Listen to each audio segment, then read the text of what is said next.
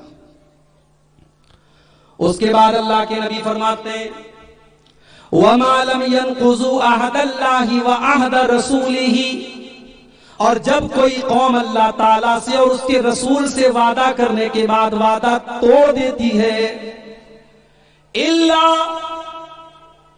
جب وہ اللہ اور اس کے رسول کا وعدہ توڑ دیتی ہے، اللہ سلط اللہ علیہم عدوا من غیرہم، اللہ تعالیٰ اس قوم کے اوپر اس کے دشمنوں کو مسلط کر دیتا ہے، اس کے ایسے دشمن بن جاتے ہیں جو اس کے مال کو چھین لیتے ہیں، اس کی طاقت کو چھین لیتے ہیں۔ آج یہ حالات بھی ہم دیکھیں، آج ہم مسلمانوں نے اللہ سے جو وعدہ ہم کرتے ہیں، 5 ٹائم کی نماز میں بار بار کرتے ہیں، ایاک نعبد و ایاک نستعین، اے اللہ ہم تیری ہی عبادت کرتے اور تجھ ہی سے مدد مانگتے ہیں، لیکن آپ کو ہو سکتا ہے کہ آپ کے جھارکھنڈ میں یہ چیز کم ملے، لیکن آپ پورے بھارت کا جا کر کے دورہ کریں، آپ کو کتنے شہر ایسے ملیں گے جہاں گلی گلی میں قبروں اور مزاروں پر سجدے کیے جا رہے ہیں، کتنے مسلمان ہیں جو اپنے پیروں کے سامنے جا کر کے سجدہ کر رہے ہیں، اور کتنے مسلمان ہیں جو مصیبت میں یا اللہ کہنے کے بجائے یا علی کہتے ہیں، یا نبی کہتے ہیں، یا خواجہ کہتے ہیں۔ آج کھلم کھلا شرک کر رہا ہے مسلمان، اور نماز میں کہتا ہے ایاک نعبد و ایاک نستعین، اے اللہ ہم تیری ہی عبادت کرتے ہیں تجھی سے مدد مانگتے ہیں۔ حالات یہ ہیں کہ مسلمان آج شرک کر رہا ہے، بدعات کر رہا ہے۔ نبی سے تو وعدہ یہ کیا تھا کہ نبی کے طریقے پر چلے گا، مگر کتنی بدعات و خرافات آج ہو رہی۔ ابھی 1 گھنٹہ پہلے میرے پاس ایک صاحب کا فون آیا تھا، مولوی صاحب میری بیوی آج روزہ تھی، کوئی ہزارہ روزہ ہوتا ہے وہ روزہ رکھی تھی، کیا یہ روزہ ثابت ہے؟ میں نے کہا بھائی صاحب کوئی اس طریقے کا کوئی روزہ ثابت نہیں۔ رجب کی 27 تاریخ کو بہت سارے لوگ روزہ رکھتے ہیں، اور اس روزے کو ہزاری روزہ یا ہزارہ روزہ بولتے ہیں، اور یہ مانا جاتا ہے کہ ایک روزے کا ثواب 1000 روزے کے برابر ملتا ہے، جبکہ ایسا کوئی روزہ اللہ کے نبی سے ثابت نہیں ہے۔ کتنی ایسی نمازیں پڑھی جاتی ہیں، کتنے ایسے کام کیے جاتے ہیں جس کا نبی سے کوئی ثبوت نہیں، صحابہ سے کوئی ثبوت نہیں، لیکن آج مسلمان کر رہا ہے، اللہ سے بھی وعدہ کر کے وعدہ توڑ رہا ہے، رسول سے بھی وعدہ کر کے وعدہ توڑ رہا ہے۔ نتیجہ یہ نکلا اللہ نے ایسے دشمن ہمارے پیچھے لگا دیے جو ہماری طاقت کو کم کر رہے ہیں، ہماری طاقت کو چھین رہے ہیں اور ہمیں اندر سے کھوکھلا کر رہے ہیں۔ اور 5ویں چیز وَمَا لَمْ تَحْكُمْ أَئِمَّتُهُمْ بِكِتَابِ اللَّهِ وَيَتَخَيَّرُوا مِمَّا أَنزَلَ اللَّهُ، اور جب کسی قوم کے ائمہ اور اس قوم کے امام اور اس قوم کے علماء اللہ کی کتاب کے کو چھوڑ کر کے اپنے منمانے فیصلے کرنے لگیں گے، قرآن و حدیث کے بجائے اپنی خواہشات کے مطابق فیصلہ کرنے لگیں گے، إِلَّا جَعَلَ اللَّهُ بَعْثَهُمْ بَيْنَهُمْ، اللہ تعالیٰ ان کو آپس میں لڑا دے گا، ان کو آپس میں ایک دوسرے کا دشمن بنا دے گا۔ گاؤں میں آج کل یہ بھی ہوتا ہے، ہمارے یہاں بہت سارے لوگوں کے درمیان فیصلہ کرنے کے لیے پنچ بنایا جاتا ہے۔ پنچ کا کام ہوتا ہے صحیح فیصلہ کرنا، قرآن و حدیث کے مطابق فیصلہ کرنا، مگر پنچ کیا کرتا ہے؟ جا کر کے جدھر کی پارٹی سے اس کو بینیفٹ ہو رہا ہے، فائدہ ہو رہا ہے، اس کے مطابق وہ فیصلہ کرتا ہے۔ کتنے علماء ہیں، کتنے مفتی ہیں، فتویٰ پوچھا جا رہا ہے، ان کو معلوم ہے کہ قرآن کا یہ فتویٰ ہے، حدیث کا یہ فتویٰ ہے، مگر وہ فتویٰ اپنے من مرضی کا دیتے ہیں، اپنی خواہشات کے مطابق دیتے ہیں۔ اللہ کے نبی فرماتے ہیں جب یہ حالات پیدا ہو جائیں تب سمجھ جاؤ اس قوم کو اللہ تعالیٰ آپس میں لڑا دے گا۔ اور آج یہ قوم آپس میں لڑ رہی ہے، کہیں ذات اور برادری کے نام پہ لڑ رہی ہے۔ بہار کے ایک علاقے میں انصاری اور شیخ دونوں کا الگ الگ گاؤں ہے، اور گاؤں کا جو راستہ ہے، راستے کے بیچ میں دیوار کھڑی ہے، یہ انصاریوں کا راستہ ہے، یہ شیخ کا راستہ ہے، شیخ کے راستے سے انصاری نہیں جائے گا، انصاری کے راستے سے شیخ نہیں جائے گا۔ ہم بھارت میں کیا اسلام کی تبلیغ کریں گے؟ ہم اپنے غیر مسلم بھائیوں کو کیا جات پات کے بارے میں بتائیں گے؟ اس سے بڑھ کر کے جات پات تو ہمارے یہاں ہے. اس صاحب ہمیں اپنی برادری کے اوپر ناز ہے. ہم انصاری ہیں تو ہم شیخ سے بہتر ہیں، ہم شیخ ہیں تو ہم انصاری سے بہتر ہیں. یہ سوچ ہے ہماری، یہ مینٹلٹی ہماری ہے. تو ہم اسلام کی کیا تبلیغ کریں گے میرے پیارے ساتھی؟ اور مسلک کے نام پر تو اتنی نفرت ہے. ایک مسلک کے مسجد میں دوسرے مسلک کا مسلمان نماز پڑھنے کے لیے چلا گیا، اس کو پکڑ کے مارا گیا اور مسجد دھلوائی گئی، اور آئندہ یہ وعدہ لیا گیا کہ تم آئندہ ہماری مسجد میں نہیں آؤ. گجرات کے احمد آباد شہر میں ایک مسجد کے باہر بورڈ لگا ہے، یہ مسجد فلاں فلاں مسلک کی ہے، اس میں فلاں مسلک کے لوگ نہ آئیں، اگر آئیں گے تو بڑی سخت کارروائی کی جائے گی. یہ حالات ہے میرے پیارے ساتھی. اللہ کے نبی نے تو یہ سبق دیا تھا، حق المسلم علی المسلم ست، مسلمان کا مسلمان کے اوپر 6 حق ہے.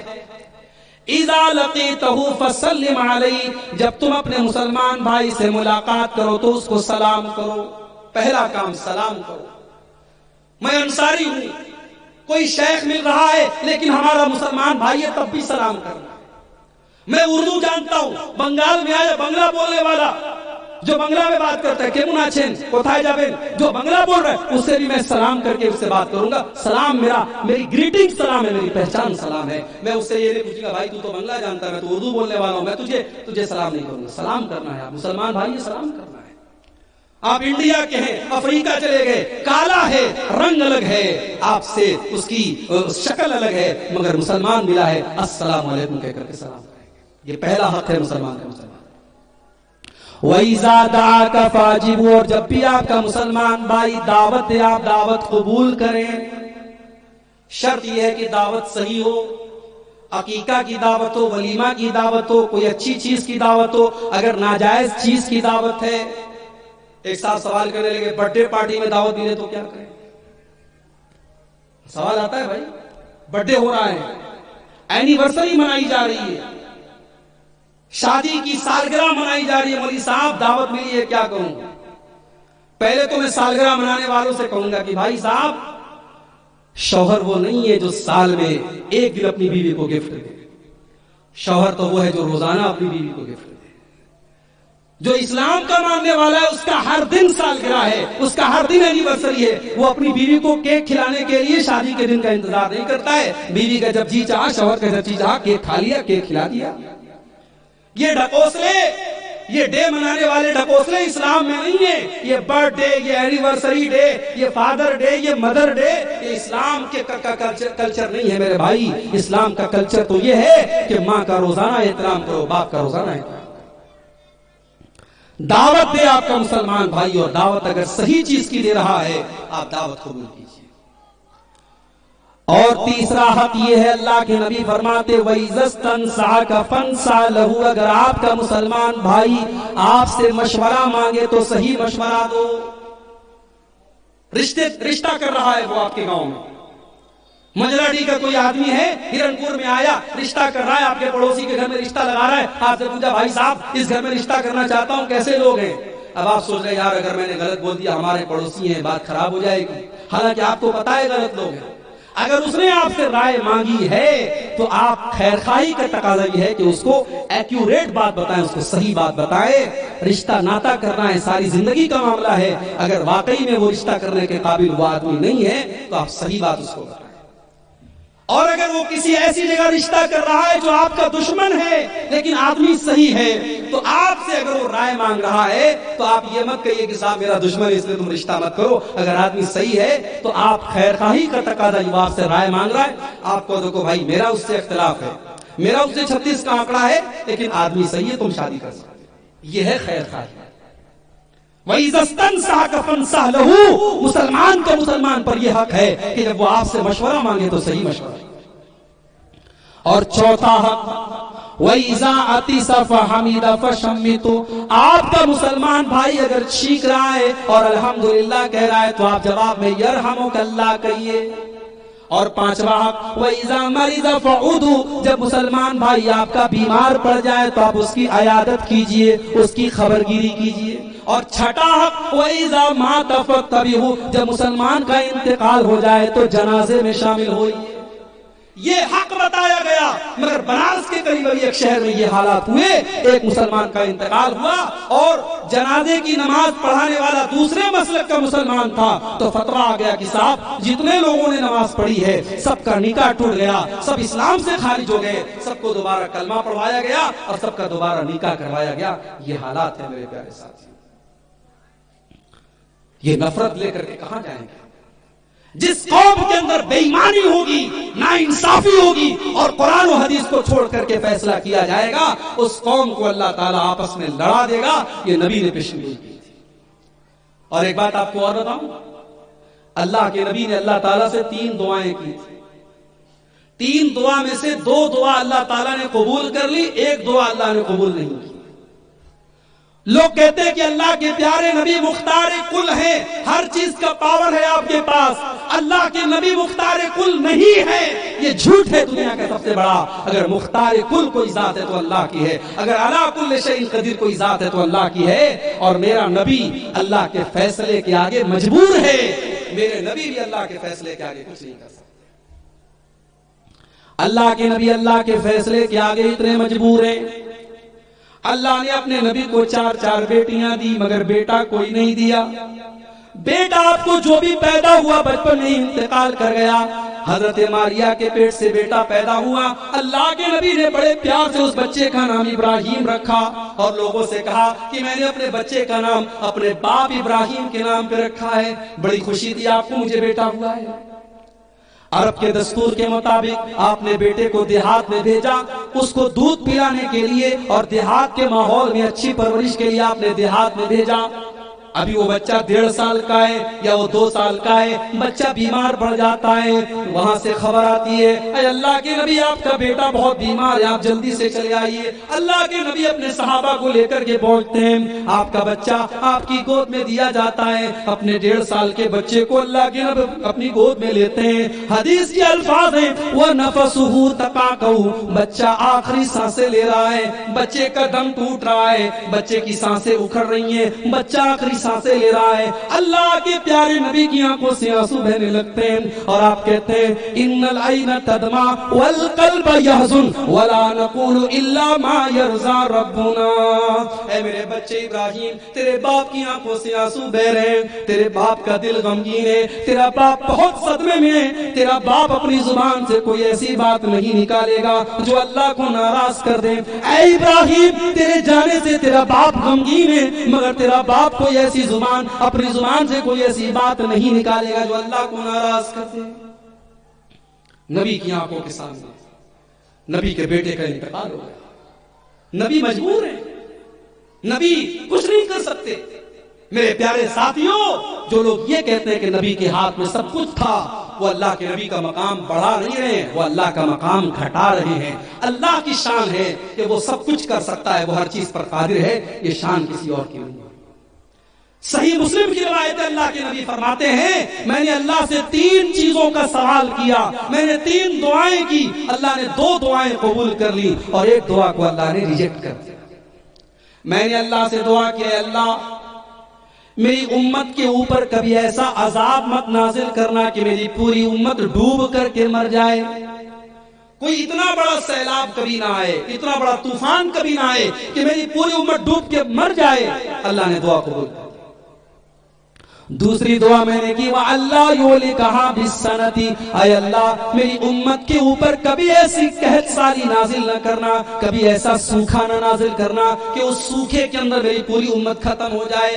اللہ نے یہ دعا بھی قبول کر لی۔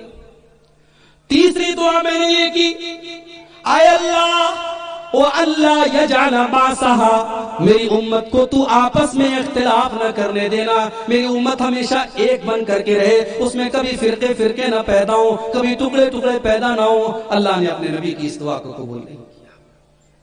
آج امت بٹ رہی ہے، اور بٹ کیوں رہی ہے؟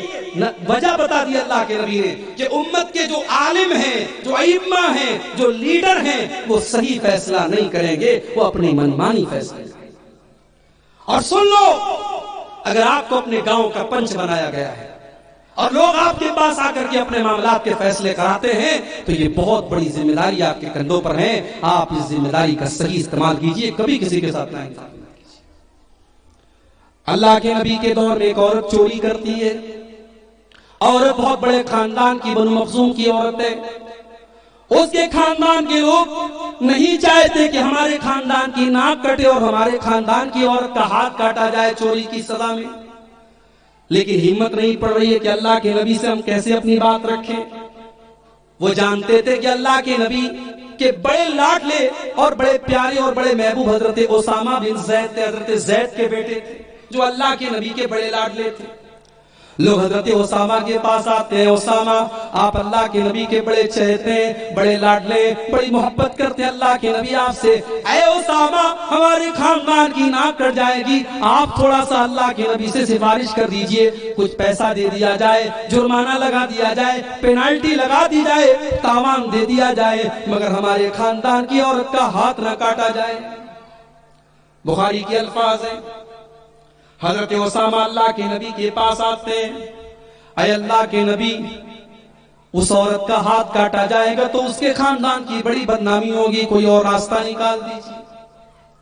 اللہ کے نبی کا چہرہ غصے سے لال ہو جاتا ہے اور آپ بڑے غصے میں فرماتے ہیں، اتشفع فی حد من حدود اللہ. اے اسامہ کیا تم اللہ کے قانون کو توڑنے کی بات کر رہے ہو؟ اے اسامہ کیا تم یہ چاہتے ہو کہ میں تمہارے کہنے سے اللہ کا قانون توڑ دوں؟ اس کے بعد آپ مسجد میں آتے ہیں، لوگوں کو اکٹھا کرتے ہیں اور آپ کہتے ہیں، او لوگوں کان کھول کر کے سن لو، تم سے پہلے کے لوگ اسی وجہ سے ہلاک کر دیے گئے، اسی وجہ سے برباد کر دیے گئے کہ جب کوئی بڑا آدمی کوئی گناہ کرتا تھا اس کو چھوڑ دیتے تھے، اور کوئی غریب آدمی، کوئی چھوٹا آدمی وہی گناہ کرتا تھا تو سزا دیتے تھے. اے لوگوں کان کھول کر کے سن لو، یہ عورت بہت بڑے خاندان کی عورت ہے، جس نے چوری کی ہے یہ تو بہت بڑے خاندان کی عورت ہے. واللہ لو ان فاطمہ بنت محمد سرقت لقطعت یدها، یہ تو بہت بڑے خاندان کی عورت فاطمہ ہے، اگر میری بیٹی فاطمہ بھی چوری کرتی تو میں اس کے بھی ہاتھ کاٹ دیتا. نا انصافی اللہ کو برداشت نہیں. بیٹا نافرمان ہو گیا، باپ نے لکھ دیا کہ میری جائیداد میں، میری پراپرٹی میں بیٹے کا کوئی حق نہیں. پنچایت نے بھی فیصلہ کر دیا کہ لڑکا بہت نافرمان ہے، باپ کی پراپرٹی میں کوئی حصہ نہیں. باپ کی پراپرٹی میں بیٹے کا حق ہے اور یہ حق اللہ نے دیا ہے. بیٹا جتنا بھی نافرمان ہو، باپ کو اس بات کا ادھیکار نہیں ہے کہ وہ اپنے بیٹے کو اپنی جائیداد سے عاق کر دے اور محروم کر دے. اگر کسی نے یہ ناانصافی کی ہے تو اللہ سے سچی توبہ کرے. نبی کے دور میں ایسا کیس بھی آیا تھا. ایک صحابی اللہ کے نبی کے پاس آئے، حضرت بشیر رضی اللہ تعالیٰ عنہ. اے اللہ کے نبی، میں اپنے ایک بیٹے نعمان کو اپنا ایک باغ دینا چاہتا ہوں، مشت کی ہے کہ میں اس پر آپ کو گواہ بنا دوں. اللہ کے نبی نے پوچھا، کیا اور بھی بچے ہیں تمہارے؟ کہا یا رسول اللہ اور بھی بچے ہیں. آپ نے پوچھا، کیا تم نے سب کو باغ دیا ہے؟ نہیں ہے اللہ کے نبی، میں نے سب کو نہیں دیا ہے. کہا جب سب کو نہیں دیا ہے تو ایک بیٹے کو تم دے رہے ہو اور چاہتے ہو کہ میں گواہی دوں؟ واللہ لا اشہد ولا جور، اللہ کی قسم یہ ظلم ہے اور ظلم کے اوپر محمد رسول اللہ گواہی نہیں دے سکتے. انیائے اور ظلم اللہ کو پسند نہیں ہے میرے بھائی. اگر باپ بیٹے پر ظلم کرتا ہے تو یہ بھی نہیں چلے گا، بیٹا باپ پر ظلم کرتا ہے تو یہ بھی نہیں چلے گا. ترکی کے اندر جو یہ زلزلہ آیا، اس زلزلے نے بہت سارے سبق میرے بھائیوں ہمیں اور آپ کو دیے ہیں، اور سب سے بڑا سبق یہ دیا ہے کہ ہم اور آپ یہ نہ سوچے کہ آج ہمارے اندر طاقت ہے تو ہمیشہ رہے گی. آج ہرنپور میں ہمارا مکان سب سے شاندار ہے تو ہمیشہ رہے گا. آج ہمارا کاروبار کروڑوں میں ہے تو ہمیشہ رہے گا. دنیا نے دیکھا کہ اسی ترکی اور سیریا کے اندر بڑی بڑی بلڈنگیں آج زمین پر ملبے میں تبدیل ہو گئی. کروڑوں کی جائیداد آج زمین پر مٹی کا ڈھیر بن گئی. اور کل جنہیں اپنی طاقت اور جوانی پہ ناز تھا، آج بیچارے ہاسپٹل میں دم توڑ دیے یا توڑ رہے ہیں. یہ زلزلے ہمیں اور آپ کو سبق دے رہے ہیں.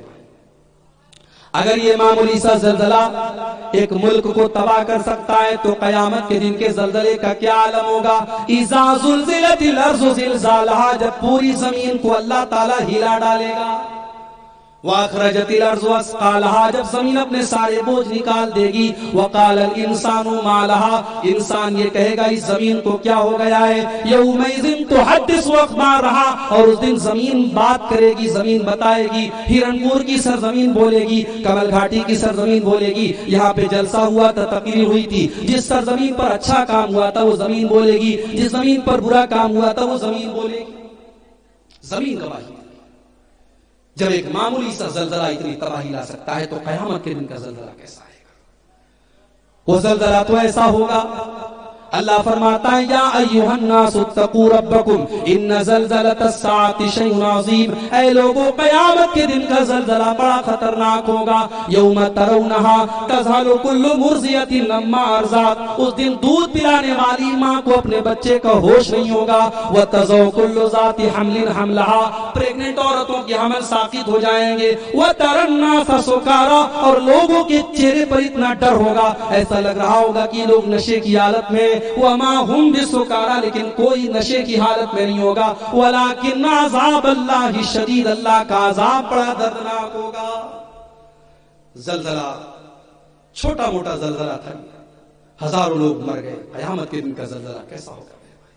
ہم اللہ سے توبہ کریں، ہم اللہ کی بارگاہ میں رجوع کریں.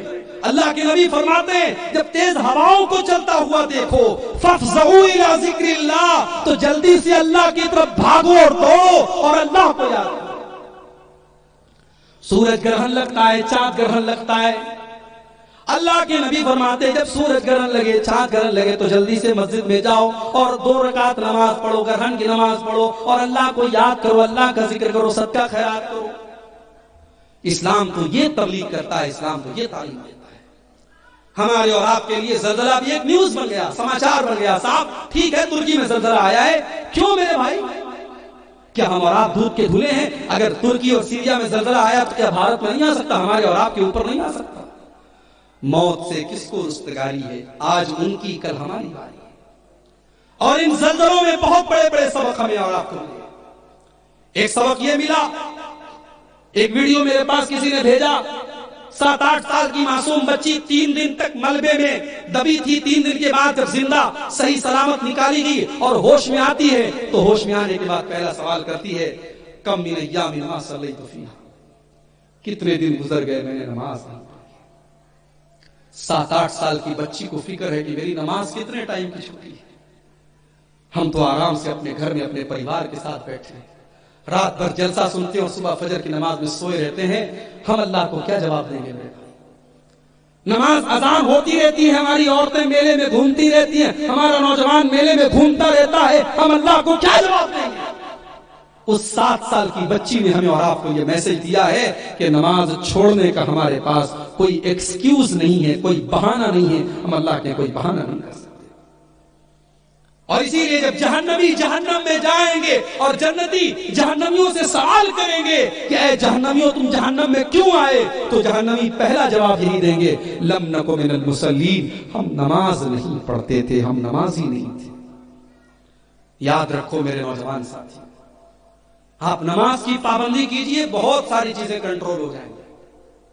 نظروں کا جو زنا کر رہا ہے موبائل دیکھ کر کے، جب رات میں وہ یہ سوچ کر کے سوئے گا کہ مجھے فجر کی نماز میں اٹھنا ہے تو وہ غلط کام نہیں کرے گا. نظروں کا زنا بند ہو جائے گا، ہاتھوں کے ذریعے غلط کام کرنا بند کر دے گا. یہ نماز خود اپنے آپ میں بہت ساری بے حیائی سے روکے گی، اور یہ اللہ کا وعدہ ہے ان الصلاۃ تنہی عن الفحشاء والمنکر، بے شک نماز بے حیائی اور برائی سے روکتی ہے. نماز کی پابندی کرو میرے بھائی. یہ سب سے پہلی چیز کلمہ پڑھنے کے بعد، اسلام میں آنے کے بعد سب سے پہلی چیز توحید کے بعد نماز ہے. اور خود بھی نماز پڑھو اور اپنے گھر کی عورتوں اور بچوں کو بھی نماز کا پابند کرو. حضرت عمر فاروق کا دور ہے. حضرت عمر فاروق اپنے گورنروں کو لیٹر لکھتے ہیں کہ او میرے گورنروں سن لو، سب سے پہلی چیز جو میرے نزدیک سب سے اہم چیز ہے وہ نماز ہے. جس کی نظر میں نماز کا معاملہ ہلکا ہے اس کے لیے پورا دین ہلکا ہے، اور جو نماز کی حفاظت کرے گا وہ پورے دین کی حفاظت کرے گا. اس لیے اے میرے گورنروں، تم نماز کی پابندی کرنا اور اپنے اپنے ایریا میں نماز کا خیال رکھنا.